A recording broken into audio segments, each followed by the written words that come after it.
Live from Quezon City, Philippines. Your news, current affairs, and public service channel, Margo TV Philippines. Live.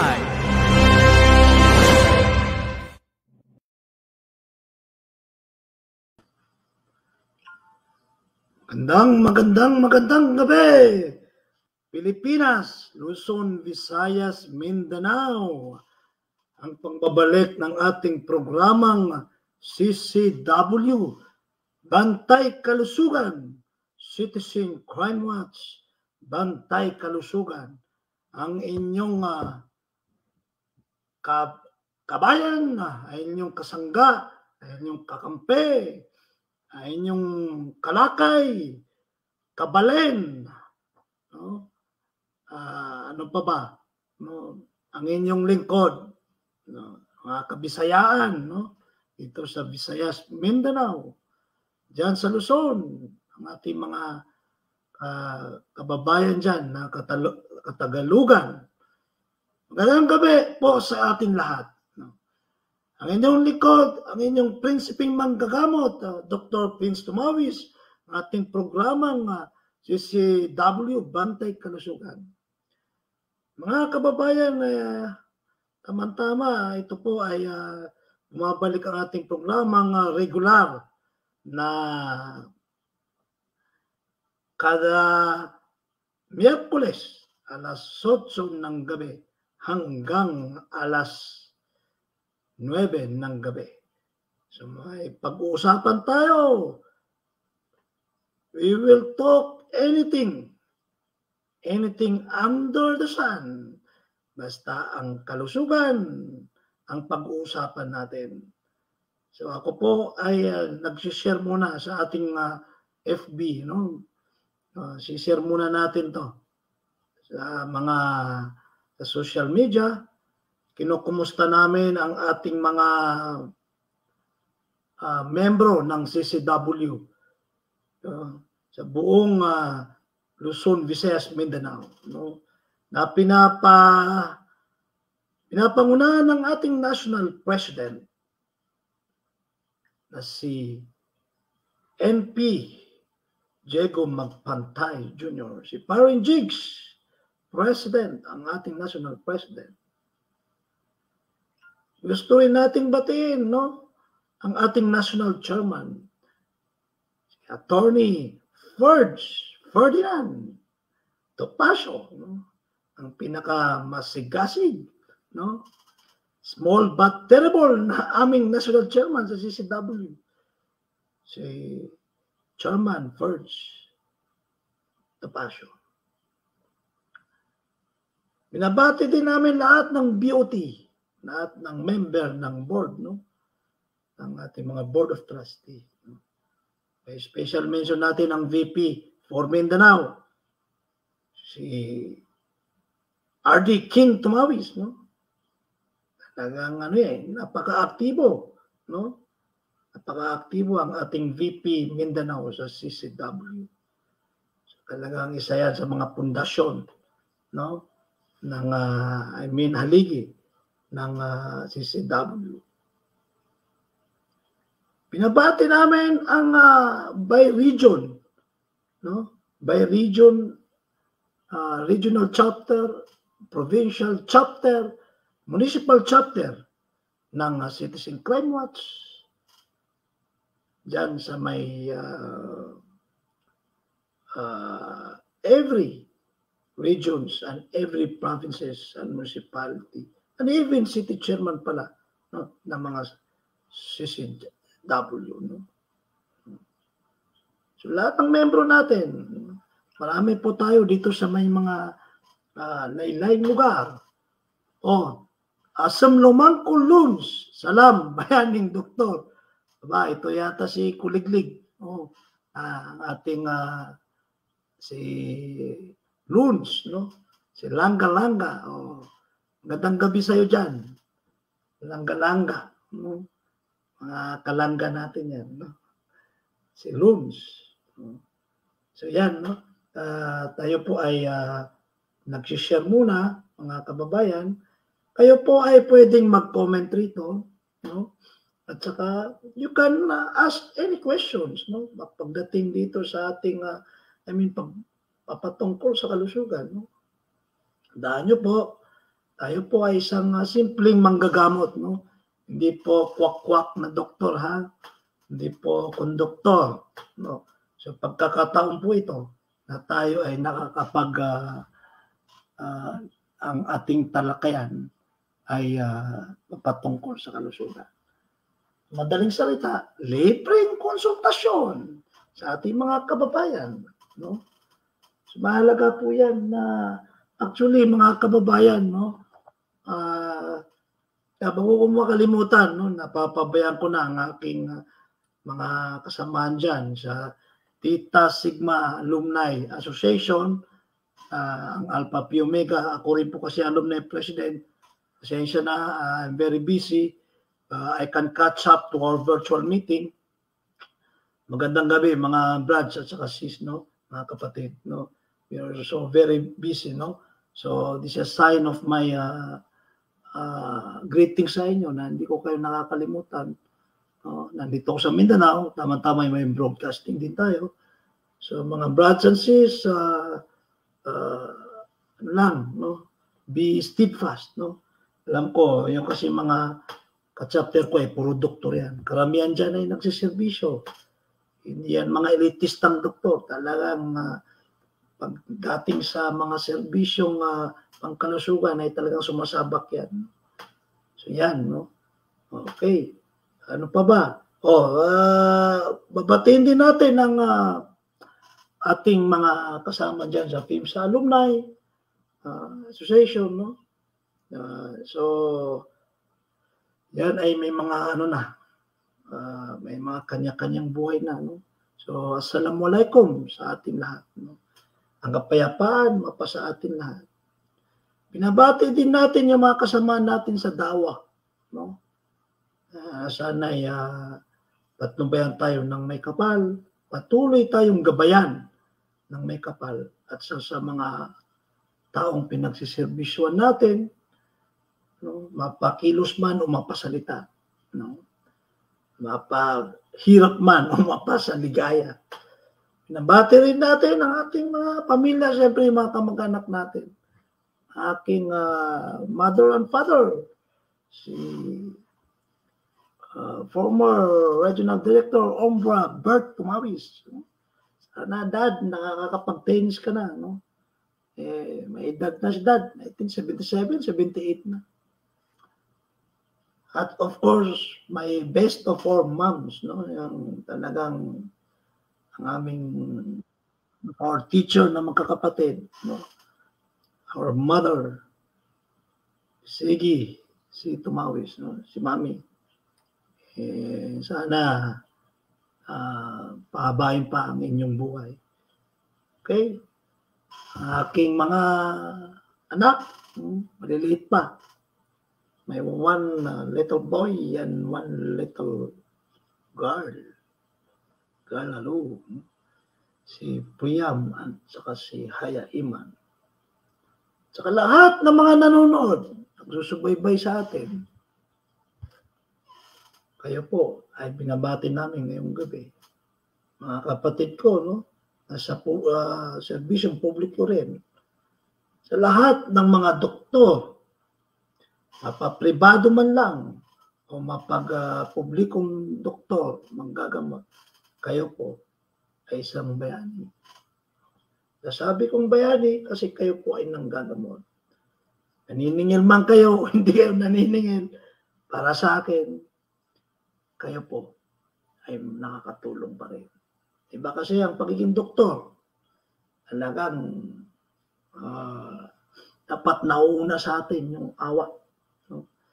Kasi kung wala tayong awa, no, sa ating mga pasyente ay talagang hindi mangingibabaw ang ating malasakit.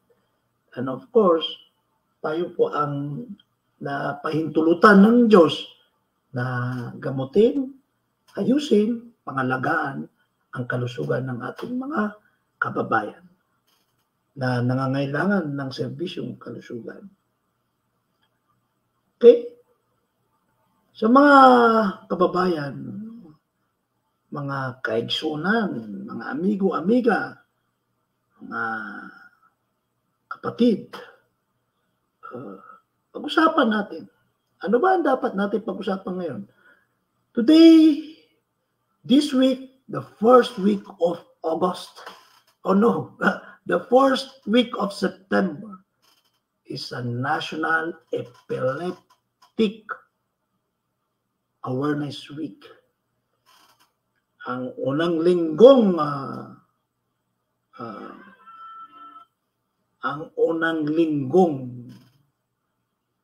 ng buwan ng Setyembre ay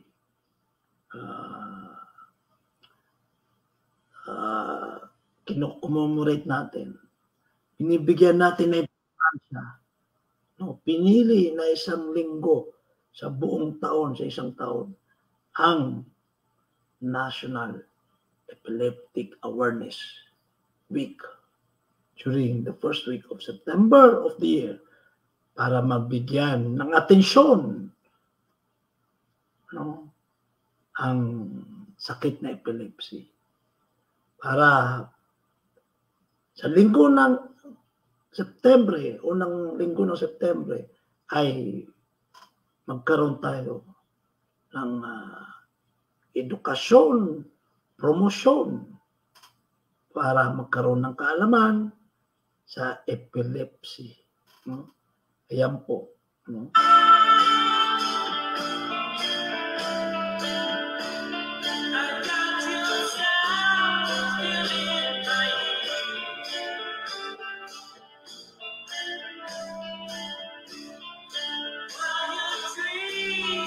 Mga kababayan,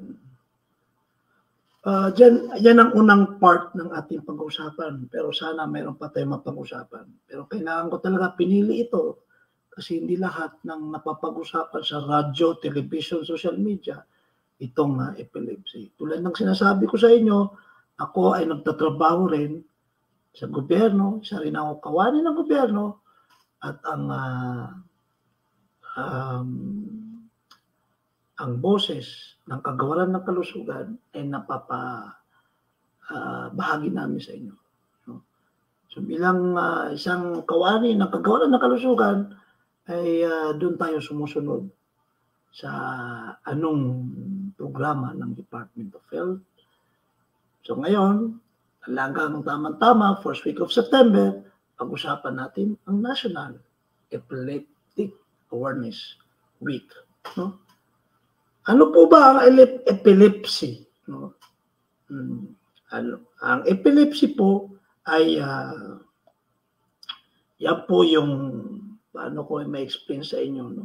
Kasi kailangan ma-explain natin sa karaniwang lingwahe para maintindihan nyo, mga kababayan. Ang epilepsy po, ayan yung isa ito ng seizure disorder. Ibig sabihin ng seizure disorder, seizure po, yung nangingisay. Na brain disorder yan eh. Dito po sa utak yan. Siyempre, kaya nangingisay ka, hindi yung nangingisay dahil may sa diabetes. Meron kasi seizure sa diabetes din. Meron ding seizure sa stroke. Meron ding seizure sa magkakaiba. So dito sa epilepsy, ay siyang sa Tagalog siguro convulsion. Convulsion. Yun na lang ang Tagalog niya, seizure, yung nangingisay. Isa itong brain disorder, balik-balik ang pangingisay, recurring seizure po. Marami pong types of epilepsy. Sa ibang tao, na-identify mo talaga na may epilepsy. Ang iba naman, talagang hindi mo ma-identify. Kasi paminsan-minsan, yung pangingisay niya. According dito sa Epilepsy Foundation, common daw ang epilepsy. Sa estimated dito ay sa 26 sa 26 na tao ay may isa na nagkakaroon ng nagde-develop ng epilepsy. So out of 26 people, isa doon po ang nagde-develop ng epilepsy. According yan sa Epilepsy Foundation, ang epilepsy ay lahat maapektuhan niya. Kahit sinong tao yan. Kahit anong klaseng gender ka. Lalaki, babae, bakla, tumboy, bata, matanda. Kahit anong racist ka. Afrikano, Amerikano, Arabo, Asyano. Kahit ano, no? Ay talagang tatamaan ka niya. Yan po ang epilepsy. No? Yan ang ating mga introduction sa epilepsy.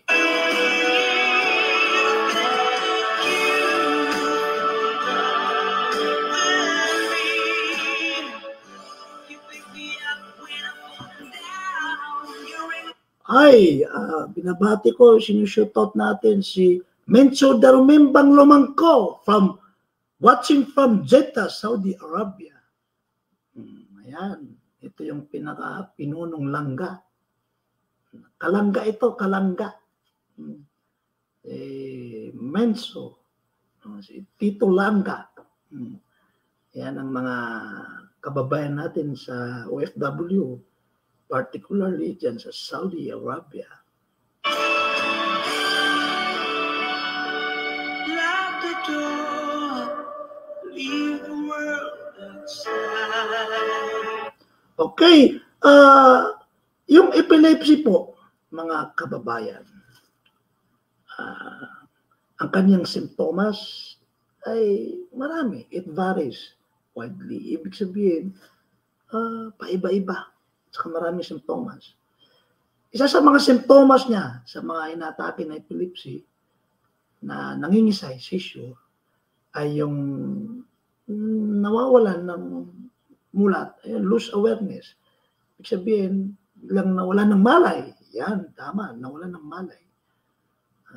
Abang, ito ay inatake ng epilepsy. Seizure ba? Nangingisay. Yung iba naman ay wala. Hindi nawala ng malay. Pero, ibig sabihin, alam niya na inatake siya. Minsan yung nagaganon lang yung mata. Minsan naman blank stare, napapatulala lang. Minsan naman nangingisay. Yung blank stare, it could be aware siya. Yung blank stare po, biglang napapatulala. No? So, hindi lang yung epileptic na seizure ay yung talagang kita mo na nangingisay, walang malay, nangingisay na. No? Hindi, posible rin nakatitig lang siya. Pero, yung pala, natutulala lang siya. Meron siyang focal, ibig sabihin, mild or focal na seizure. Epileptic attack. Yung blankly, yung nagbo-blank stare siya, mga few seconds lang yan. So, nangyayari po yan. Iba naman, yung paulit-ulit na, yung sabi ko, nangingisay, nagtutwitch yung arms at legs. No? Sabihin yung kamay, talagang nakikita mo. No? Yung convulsion na nag-spasm, yun na pupulikat ba? No? So, ano yun, no? Na nagko-convulsion talaga. Di naman sinabi na isang beses ka lang mag-seizure ay ano ka na, may epilepsy ka. Hindi siyempre, depende yun. May kasamang sakit ka pala. No? Ang epilepsy po ay nadadiagnose po yan at least 2 unprovoked seizures. At least 24 hours apart. 2 beses ka nangingisay. Ang pagitan lang within 24 hours. Pero unprovoked po yun. Wala kang lagnat.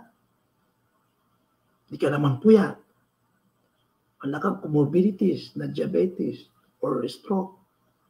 No? Bigla na lang, nangisay ka. Seizure ka. Unprovoked ba? hindi ka naman pagod. So, pag yun ay nagkaroon ka ng, usually pag sa bata, doon ka ng epilepsy kasi doon malalaman nung kabataan mo, maybe toddlers ka na, o kaya sa teenager na. Usually doon makikita eh. So, 2 beses yan na unprovoked. No? Wala namang sinabi natin, walang trigger. Wala, normal. Eh, yun ay most probably diagnosed po tayo ng epilepsy. Yung mga unprovoked seizures na walang klarong nanggagalingan ba. Yun ang unprovoked eh. Sabi ko nga sa inyo, hindi wala kang lagnat, hindi mataas ang BP mo, hindi ka pagod na pagod, hindi ka puyat na puyat. Yun yung mga unprovoked. Usually, ang mga gamutan dyan, siyempre, meron tayong mga gamutan para makontrol yung seizure sa mga epilepsy. Sige, unahin natin yung surgery. Usually, pag may surgery, may brain tumor yan sa utak. Yun pala. Kaya nga po, pag nakakita ka ng epilepsy, kailangan meron na tayong mga laboratories. CT scan, cranial CT scan. Mamaya pag-usapan natin. Kasi baka yun ang causes. Yung iba, talagang may maintenance po. Phenobarbital, iba. May sinasabi nila yung marijuana daw. Kaya nga sinusulong nila ang marijuana. No? So, sa akin, gusto nyong, kasi pampakalma yung marijuana, kung gusto nyo marinig ang aking opinion yan sa marijuana, or medicine, ay simple lang yan. Yes, I strongly agree, but you have to process that. You have to transform it into medicine. Hindi yung okay na, ibatas niya tapos ahit ka na. I mean, mag-smoke ka na. Magchuchonggi ka na. Hindi pwede yan. There is a regulation there. Ano ipaprocess yan? Tapos meron actually tayong mga gamot na may derivatives sa marijuana. Diyan sa mga anesthesia na medicine. Meron. Ito kasi nga pasensya na may mga mambabatas tayo na naintindihan ko rin sila, pero dapat nag-aral sila. Kasi nga po, kung yung raw material ay gagamitin mo, magkukos na addiction yan. Okay? So, saka na natin pag-usapan yan sa kabilang broadcasting ko doon ko pinag-uusapan ng drugs. So anyway, in continuation, sa ibang bata, meron din na may epilepsy tapos habang nagkakaedad, nawawala na. No? So, eventually, nawawala ang epilepsy, hindi na nangingisay paglaki na. Pero mga gano'n. No? Ang mga simptomas niya,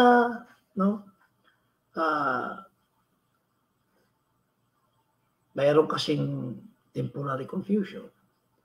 Sabi ng temporary confusion, yung minsan, yung natutulala ba? Ano bang Tagalog ng confusion? Nalilito. Na temporary lang. Staring spell. Yung napapatulala. Tapos namumulikat, stiff muscles. Actually, sabay-sabay yan yung mga symptoms na ganyan. Tapos, pag lumalala, yung uncontrollable jerking movements of the arms and legs, yung nangingisay na, yung alagang nangingisay. Tapos, nawawalan ng malay. Tapos, yung mga psychological symptoms niya, natatakot, siyempre, nag-anxiety, or nagdi-deja vu pa. No? So, ibig sabihin ng deja vu, yung naisip niya na minsan, ay, parang deja vu ba? No? Sana maintindihan nyo, mga taga-subaybay, ang deja vu. Ibig sabihin ay parang nauulit. Halimbawa, ay, nandito ako Ginawa ko to dati kasama ko si ganito.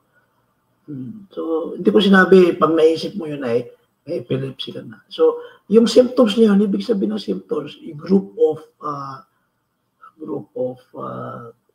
signs. I mean, tanda. Magkakasama yung binanggit natin. Hindi pwede isa lang, no? So, yan ang mga simptomas ng epilepsy. Of course, kung sabihin natin na sometimes it will change the behavior, definitely. Babago ang behavior mo. Even yung mood mo. Ataking ka naman na epilepsy, magbabago talaga. Sobrang saya mo, biglang natake ka, baba ang mood mo. No? Of course, yung mga nagkakaroon ng symptoms ng psychosis, babaliw ng temporary, siyempre, nangyayari yan. Kasi brain niya, brain disorder. Yung mga transmitter ng nerves natin ay na-disrupt. Tapos, like for example, ikaw nga naman na wala ng mali. Pag-gising mo, tapos bigla pa nasa ibang lugar ka, talagang may temporary nagiging psychosis. Pero reversible naman. Ibig sabihin, babalik naman yung consciousness nyo. Okay. Ang ating mga karamihan sa ating mga tao na may epilepsy ay magkakaparehas, similar, from episode to episode. Ibig sabihin, yung mga atake nila ay pare-parehas. So, isa to sa akin yung pwede nating gawin pag inatake yan. Kung kasama mo sila, nakita mo sila, protektahan natin ang kanilang ulo. Actually, yung epilepsy nila, okay lang Kasi maririgin din yung consciousness nila magkakamalay din sila Ang problema yung pagbagsak nila.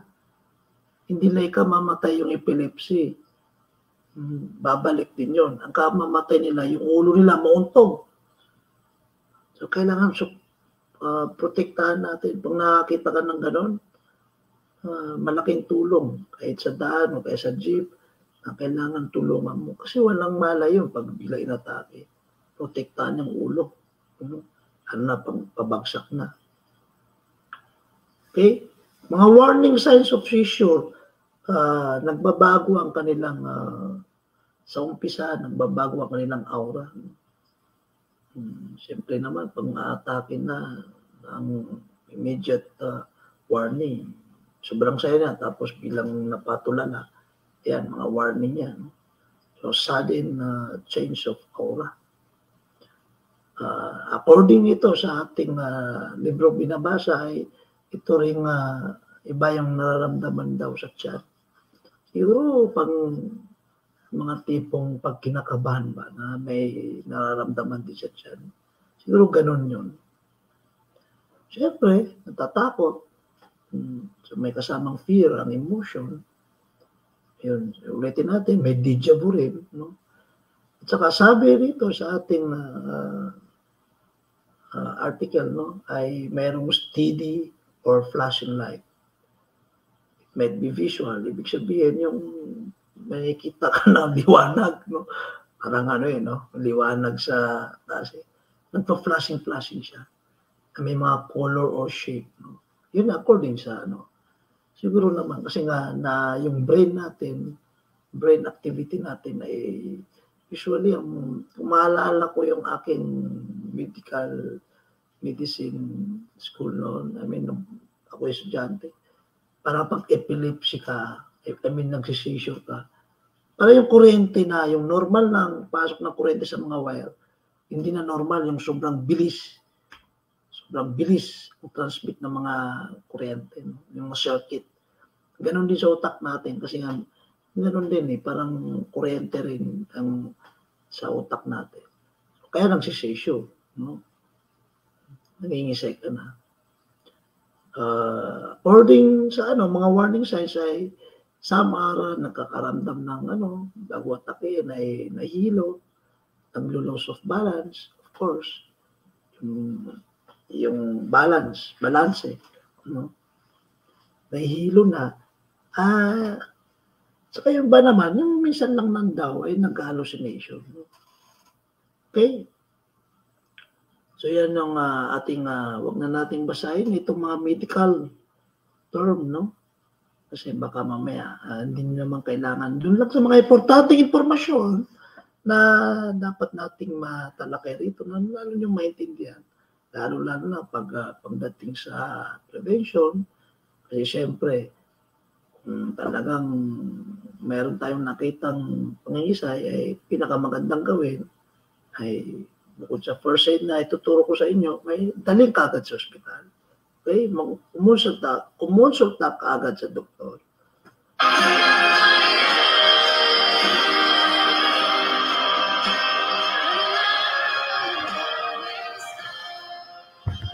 Okay?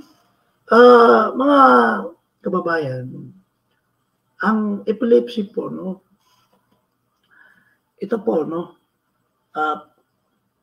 Pumunta ka agad sa doktor, ha?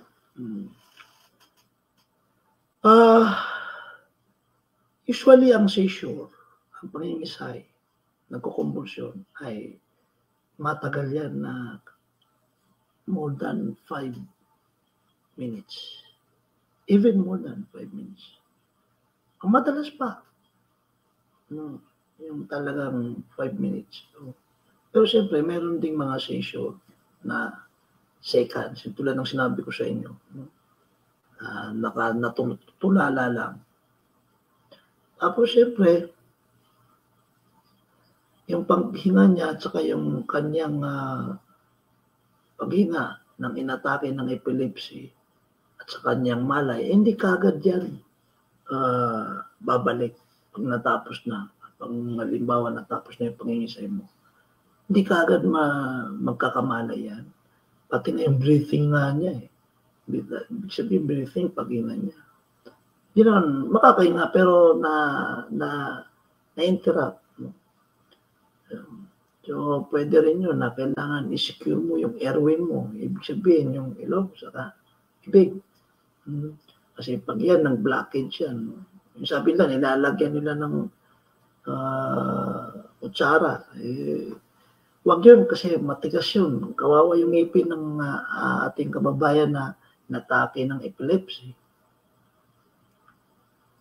Tapos, pag inatake siya, more than 5 minutes, ang madalas niyan, susundan kagad ng kagad ka talaga ng convulsion din. No?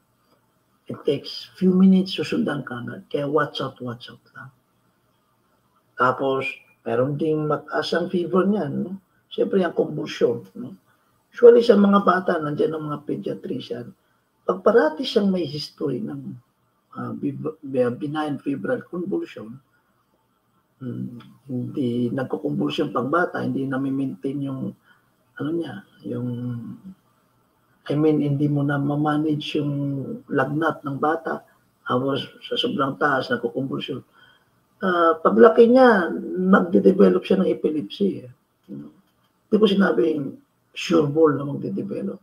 Pero yun din eh, kasi kaya nga napaka-importante sa ating mga bata, sa ating mga chikiting, na pag may lagnat yan, bukod sa paracetamol, kailangan magpunas ka. No? Napaka-importante yan. Bigla lang mangingisay upward rolling of eyeball yung bata pa due to fever, mataas ang fever. Okay? So, kailangan pumunta sa doktor kaagad. Kung mataas ang lagnat, kung ikaw ay may epilepsy, pag may buntis, tapos may history ka ng epilepsy, kailangan pumunta sa doktor. May diabetes. Yan. Diba? Yung, siyempre, sabi ko sinabi ko, nagka-injury dahil bumagsak ka. Dahil inatake ka ng epilepsy, dapat daling ka na kaagad sa doktor, sa ospital. Tapos, kahit na anong bigay ng gamot mo, anong bigay sa'yo ng gamot, continuous yun. Pahinga, tapos babalik ulit. Kailangan talagang daling kaagad sa ospital. No? Kasi baka mamaya may mga ibang complications, no? Na paulit-ulit. Okay? Doon, kailangan talaga dalhin sa ospital para makita ng doktor. Mga causes niya ay, ibig sabihin ng causes, mga pinagmumulan niya ay malaking causes din, no? Pinanggagalingan dahil lahi, genetic, no? Genetic influence. At saka may history ng bata na head trauma. Sabi mo nga, kaya magpo-promote yan, magde-develop yan ng epilepsy. O kaya sa utak, meron tayong mga brain tumor. Sabi nila na meron palang tumutubo sa utak. Siyempre, no? Nang sinasabi ko sa inyo na magde-develop yan. Kahit anong ilagay mo dyan na tumor o kaya maybe kaya nga yung mga stroke inaatake yan ng convulsion no? So kung may brain tumor ka dyan, more or less, kaya nga po pang nabago sa'yo o kaya bata pa, nag-epileptic ka, may cranial CT scan yan. Titingnan. O kaya MRI. Baka mamaya may brain tumor. Isa rin sa mga causes ay infections. So, dahil nga nagkaroon ka ng meningitis, kasama HIV mga viral encephalitis, at saka itong mga parasitic infections, mga parasite na nakukuha sa mga limutan ko anong parasite yun. Sa baka ba o sa baboy? Baboy yata yun Yun nagkakamali. No? O kaya dun sa lamok. No? May daladalang parasites. No? Tapos pupunta sa brain. Hindi ko maalala. Yan, yung mga causes. Tapos, puro sa utak yan. Nagkakaroon ng infection. Yan. Nag-epileptic din. Yung bago kayo panganak, kung ikaw ay sinapupunan pa ng iyong nanay, ay talagang may injury. Alam mo, nadapa siya, medyo nadulas siya sa banyo, kaya sa hagdanan. Ikaw, sinapupunan ng iyong nanay, ay pwede mag-cause yan. Mag-develop paglabas mo ng epilepsy. Kayo mga buntis, mag-ingat po kayo. Mag-ingat-ingat. Isa sa mga causes yung developmental disorders, no? Kung lumalaki ang bata, no? Ay kailangan bantayan, no? Maybe genetic or hindi genetic. No? So, okay, mga risk factors sa edad, ibig sabihin ng risk factor, mga factor na can develop epilepsy sa edad. Isa doon yung age sa edad. So, karamihan talaga dyan, mga bata. Most common in children and older adults. Okay? Pero nangyayari yan sa any walk, lahat ng edad. Family history, talagang tulad ng sinabi ko, talagang risk factor yan. Kung meron po kayong lahi na talagang posible ikaw, bata ka pa, baka magkaroon ka rin. Head injuries, yan. Siyempre, stroke and vascular disease, dementia, para sa mga matatanda.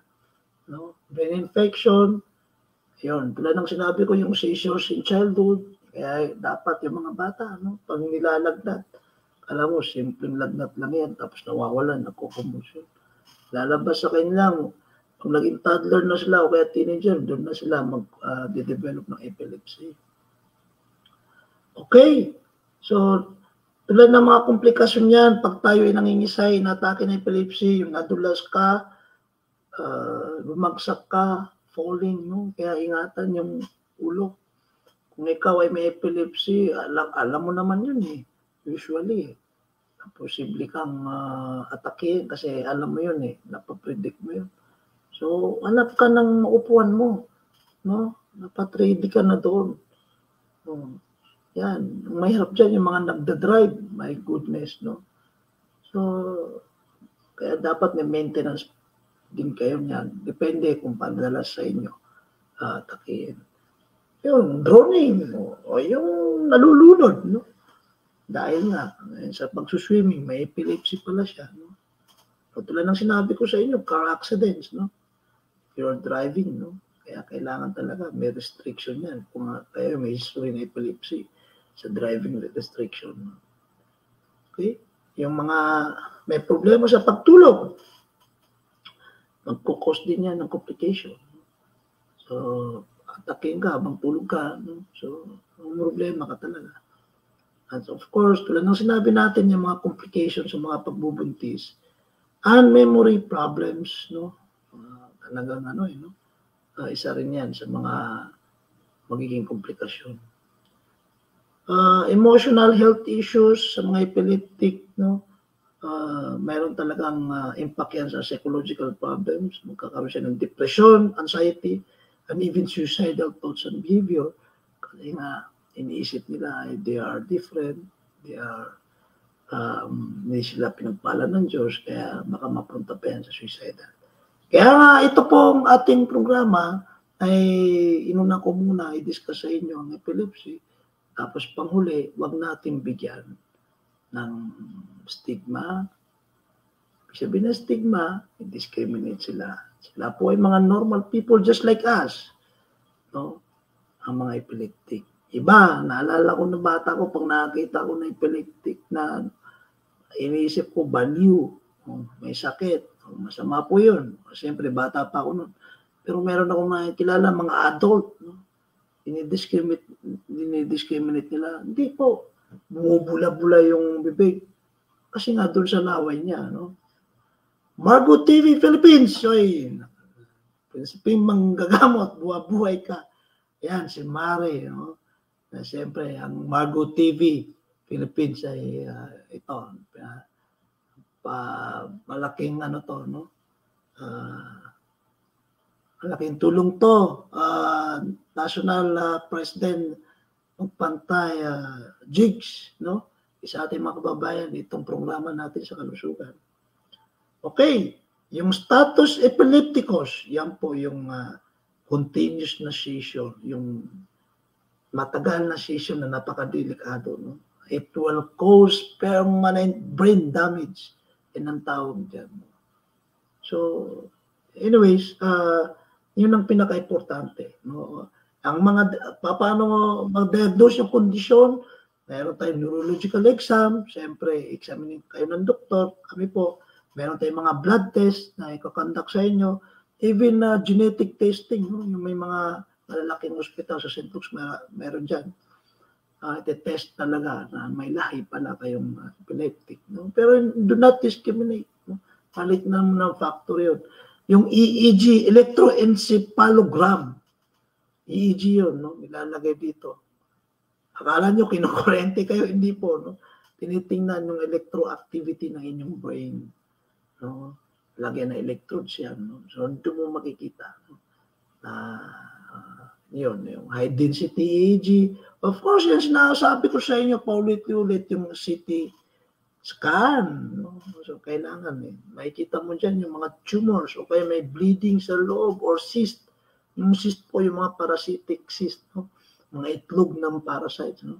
So, siyempre, kung ano may ilagay dyan sa utak na foreign body, ibig sabihin, yung tumor, yung may namumuo o kaya may liquid dyan na dumudugo o kaya itlog ng parasites, talagang ma-disturb ang ating brain anatomy. Of course, the brain activity. Kaya yun din na nagkukos, kaya pala nagkaka-epileptic. So, mahalaga po yung CT scan. Siyempre, pag yung hindi makita CT scan, medyo malabo, ang pinakaklaro dyan yung MRI. Kamahalan po yan. So, titingnan yung MRI sa utak. Nakikita po yan. No? Marami na sa ating mga government hospital yung may mga MRI na ganyan. So, marami po, no?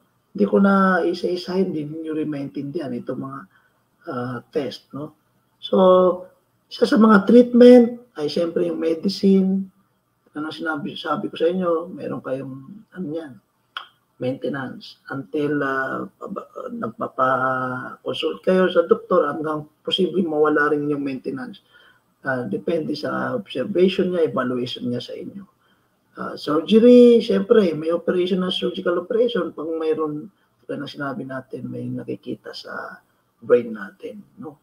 So, pwedeng operahan. Pag nawala, wala nang epilepsy. Yung pala, doon pala nanggagaling. Okay? So, meron din mga therapies na nag-stimulate ng brain using a device. Parang EEG rin yan. No? Na parang kinukurente ba? Paano ko ma-explain sa inyo? No? So, para maging normal yung yung brain activity ang ating pag inatake ka ng what do you call this, epilepsy. Yung ketogenic diet, no? Sabi daw rito, ay pwede kang yung diet mo ay ketogenic. No? So, bawal lang carbo, no? Bawal lang ketogenic, mamantikain. No? So, yan ang mga part of treatment. No? Ang medication po, siyempre kami lang po mga doktor makapagsabi anong magandang gamot, anong maayos na gamot para sa inyo. Huwag po kayong magmamarunong. Nakita mo, yung isang epileptic, yun ang iniinom. Yun din ang iinumin nyo po. Bibiliin nyo sa butika. O kaya ikaw naman ay nagmamarunong ka, wala kang epilepsy, nakita mo sa iba, yun din ang ibibigay mo dun sa kilala mo, masama po yun. Hindi nyo alam ang komplikasyon niyan, side effect niyan pag kayo po ang nagbigay ng doktor po, mga kababayan.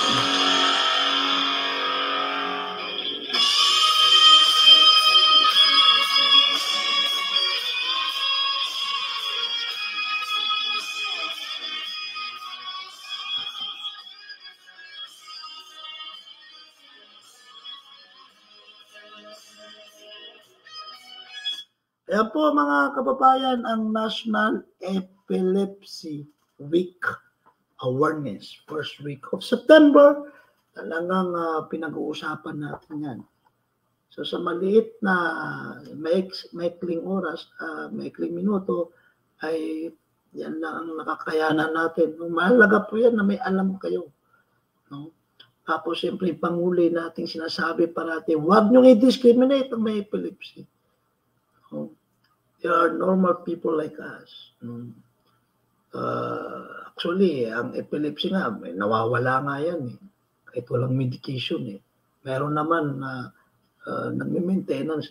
Sinasabi lang natin, kasi nga, kung walang epilepsy, tapos i-judge mo pa, i-discriminate mo yung epilepsy, hindi ka nakakatulong.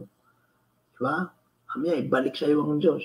Kung may magkaroon ng epilepsy, o kaya yung anak mo magkaroon ng epilepsy, hindi po yan, no? That is manageable, no? Actually, hindi natin masabing illnesses yan, no? Na malala. Nga lang, we have to prevent yung mga posibleng mangyari. So, okay, wag natin i-discriminate. Tulad ng sinabi ko, isa sa mga komplikasyon, baka magkaroon sila ng anxiety, it goes to depression, hanggang mapunta sa suicidal attempt, no? Sama po yun, no? Okay, yan po ang National Epilepsy Week, first week of September, Awareness Week. Okay, so may natitira pa tayong oras.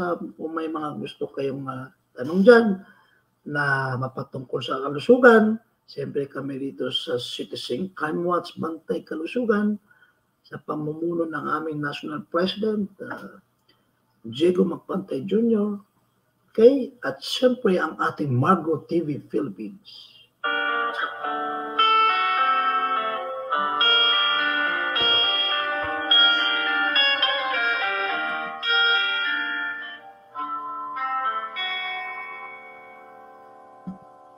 Time, it's time to win back your love again.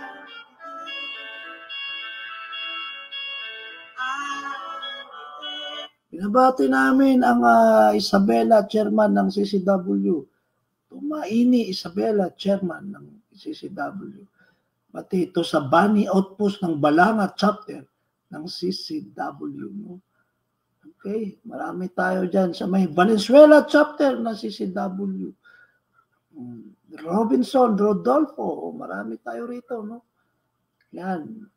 Ang National High School ng Main and Annex, CCW Duty San Isidro Lower Chapter Antipolo City. Tingnan mo nga naman. Talagang nag-duty sa mga eskwela ng ating mga membro. Pati rito si Barangay Dolores Taytay, Chairman. No? Talagang nitong Brigada Eskwela, Balik Eskwela, ay ang ating mga membro ay malaki ang naitutulong nila, no? Sa pag-assist, no? Pagbabantay sa ating mga estudyante, lalo na dyan sa mga mababang paaralan at saka dyan sa mga national high school, no? Dyan kasi nagkakaroon ng mga ng problema lalo na sa droga, no? Okay?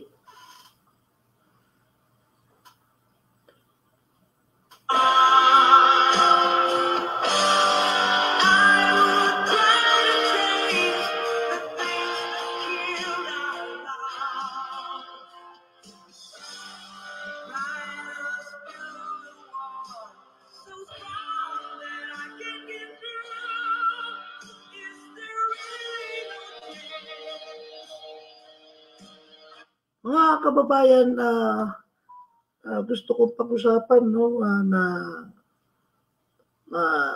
bukod dyan sa epilepsy, no, may natitira pa tayong minuto. Siguro naman malaking bagay ito na may matutunan kayo. Somehow, no,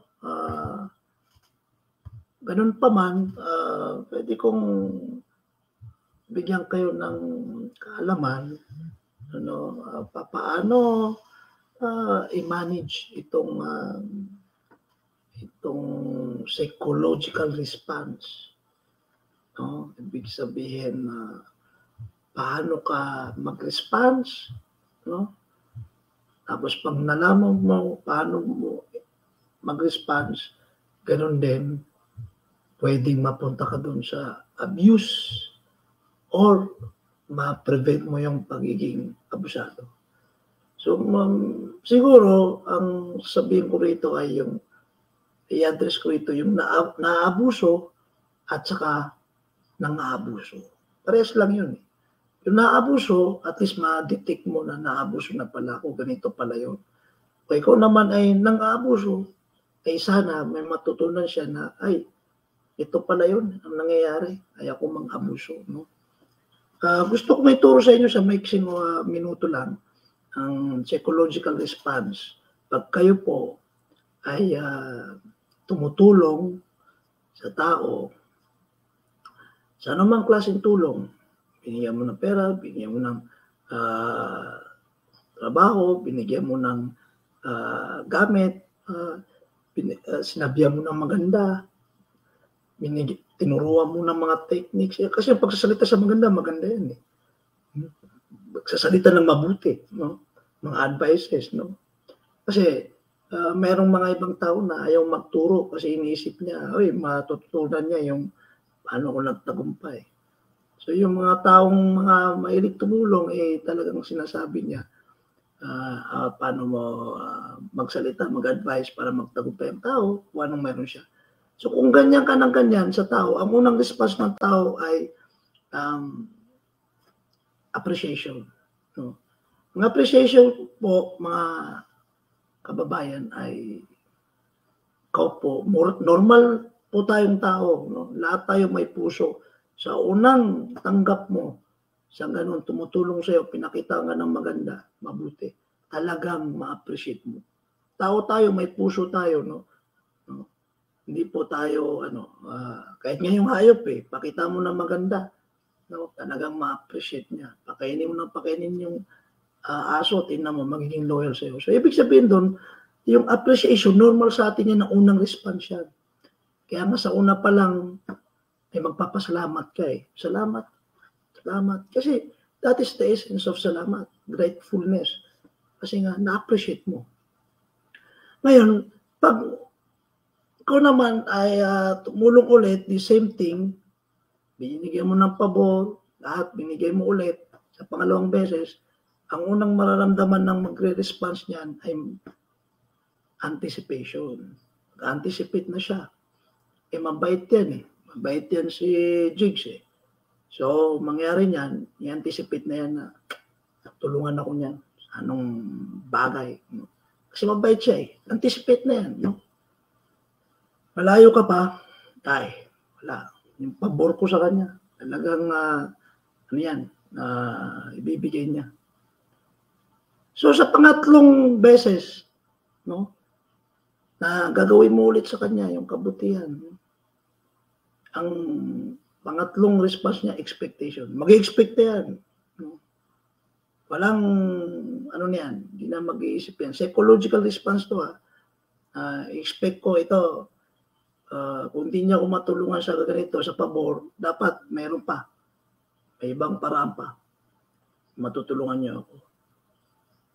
Kahit na hindi mo tutulungan kasi paano ka pa lang eh. Talaga, in-expect na niya eh. So, ibig sabihin, yung resulta, in-expect na niya, which is favorable to him or to her. Yan po ang normal na psychological response. Okay. Pang-apat na response, ginawa mo ulit kasi nagpapaabuso ka eh. Or otherwise, nature mo na mabait ka. Pang-apat na beses na yan, may entitlement na siya. Ibig sabihin, entitlement, sabi niya, sa'yo, wala kang magawa, kahit hindi ka obligado, kailangan tulungan mo ako. O kaya itong kukunin ko siyang pabor, wala kang rason para tanggihan to. Kasi ako ang dapat masunod. Ibig sabihin, entitlement ba? Kung ikaw ang boss, tinulungan mo siya sa kanilang posisyon, tapos gusto mo siya ilipat, ayaw niya umalis doon sa paglilipatan mo. Kahit na hindi ka pa nag-explain, o kahit nag-explain ka pa, ililipat mo doon. Ikaw kasi ang boss eh. You can designate him. Ayaw niya umalis doon.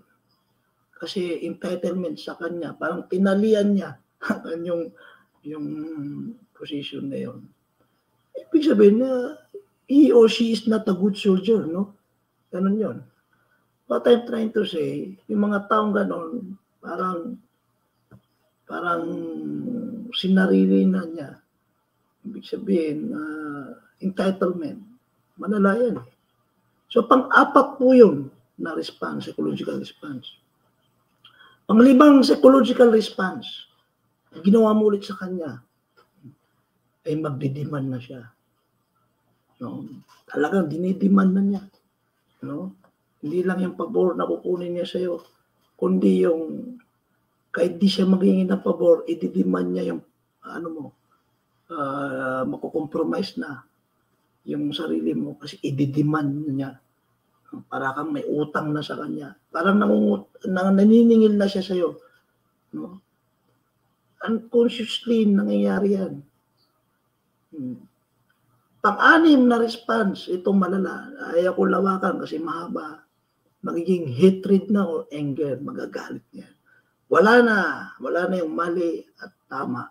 Hindi na niya mahiyambing ma-differentiate ang right or wrong. Kanya po, yung hatred at saka anger, wala nang tama sa kanya. Wala nang mali sa kanya. Di na niya ma-distinguish. Kaya puro galit. Puro, hindi mo maintindihan eh. Siya pang galit eh.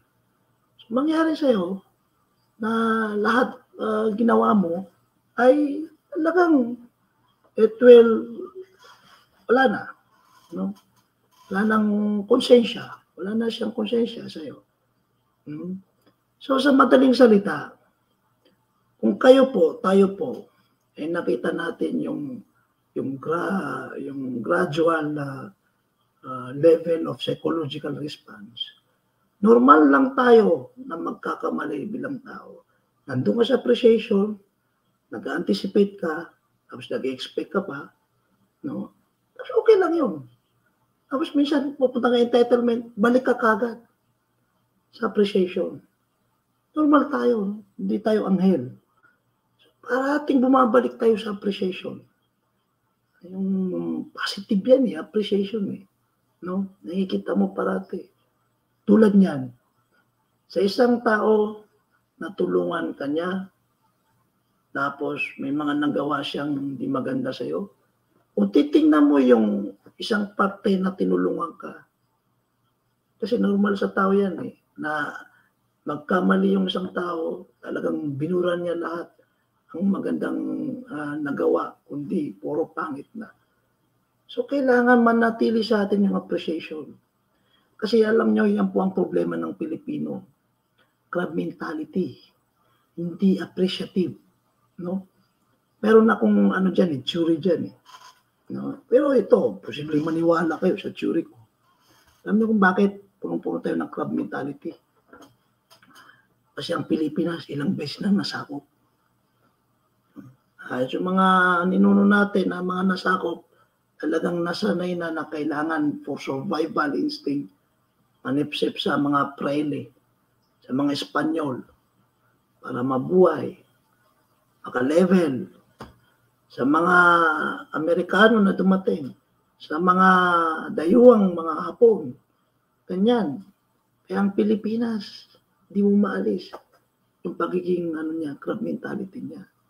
Na posible naman sa ating mga Pilipino na matanggal yan. Basta mangingiral lang, no? Mangingiral lang sa atin ang pagiging makabayan. Ang mahalin ang kapwa Pilipino. Kasi mangyari sa atin yan na wala tayong appreciation. So we have to appreciate many times. Sa ating workplace, sa ating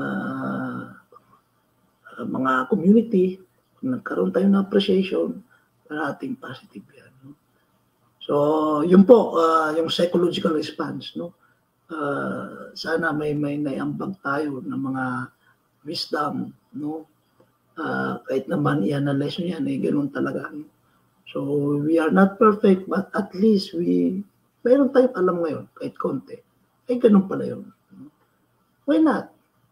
Alam nyo, napansin ko, mag-usap-usap kayo sa mga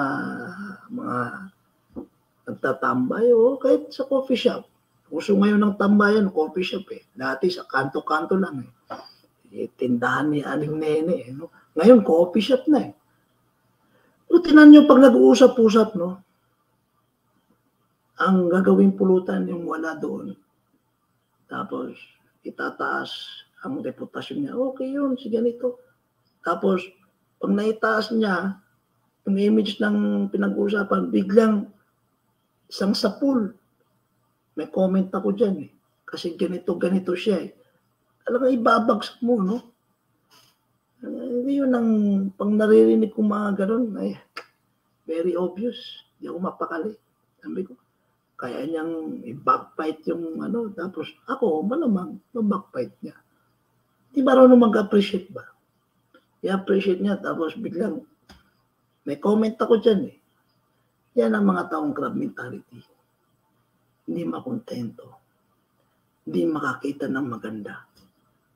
So, diyan tayo nagkakaproblema.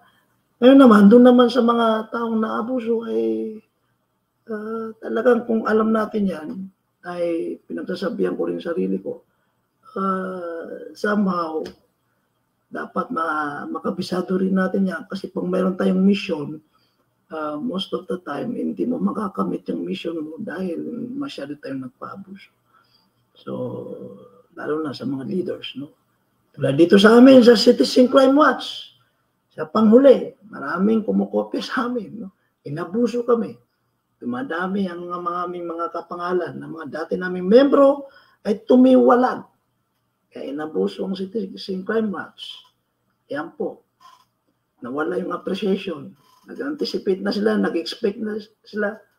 Okay? Tapos, nag-entitlement na sila. Tapos gumawa na sila ng isang grupo.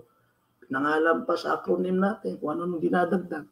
Hanggang nag-demand na may mga personal interest. Ayan. Okay? Hanggang hatred na. Galit yata sa amin mga yan. Kasi nga, irereklamo namin sila sa kanilang sinisira nila ang aming organization. So mga kababayan, dito nagtatapos ang ating 1 oras na programa patungkol sa kalusugan. Muli, sa susunod ng ating kabanata, ang Citizen Crime Watch, Bantay Kalusugan, ang inyong lingkod, Prince Tumawis, at ang Margo TV Philippines. Maraming salamat. Salam, maayong gabi sa aming kanal.